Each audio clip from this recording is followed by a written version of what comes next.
টব ভর্তি লাউ মরিচ সহ বিভিন্ন সবজির সমারোহ, সঙ্গে আছে কিছু গোলাপ ফুলের চারা। প্রথম দেখায় মনে হবে এটি কোনো শৌখিন মানুষের ছাদ বাগান, কিন্তু একটু চোখ ভালোভাবে মেললেই দেখা যাবে সবুজ পাতার ফাঁকে লুকিয়ে রাখা হয়েছে এক নিষিদ্ধ গাছ, গাঁজা।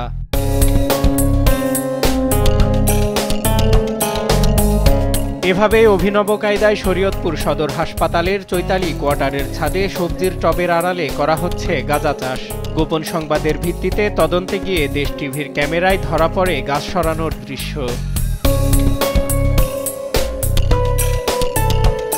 অভিযোগ উঠেছে হাসপাতালের ডোমের সহকারী বিজয় দীর্ঘদিন ধরে সবজি চাষের আড়ালে করে আসছেন গাঁজার চাষ।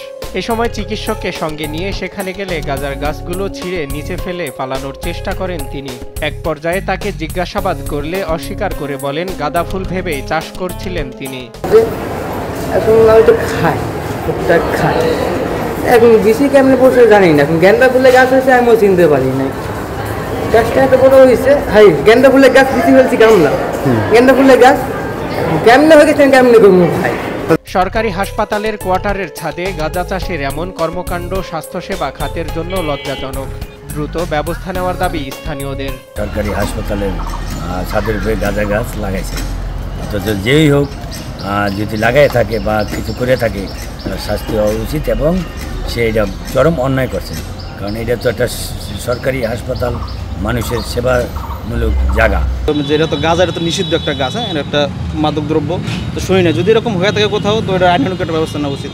কাজটি যারা করেছে তারা আসলে ভুল করেছে, এর দৃষ্টান্তমূলক তদন্ত করে ব্যবস্থা নেওয়া উচিত। এ নিয়ে হাসপাতালের এই কর্মকর্তা জানান, ডোমের কাজে লোকবল সংকটের কারণে বিজয়কে 1 মাস সময় দেওয়া হয়েছে। এই সময়ে সংশোধন না হলে তার বিরুদ্ধে প্রয়োজনীয় ব্যবস্থা নেওয়া হবে। বিজয় যেই বিল্ডিংয়ে থাকে তার ছাদে নাকি টবের ভিতরে একটা গাঁজা গাছ পাওয়া গেছিল। পরবর্তীতে আমি তাকে সতর্ক করি যে তাকে 1 মাসের জন্য সময় দেওয়া হয়, যে 1 মাস তাকে অবজার্ভ করব।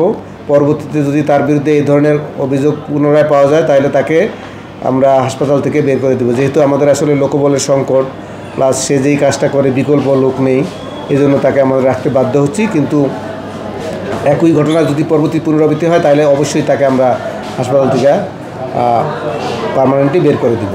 ছাদে নিষিদ্ধ গাঁজা চাষ নয়, ভরে উঠুক নিরাপদ সবজিতে, এই হোক সচেতনতার অঙ্গীকার, এমনটাই প্রত্যাশা সংশ্লিষ্টদের। সজল বিশ্বাস, নিউজ ডেস্ক, দেশ টিভি।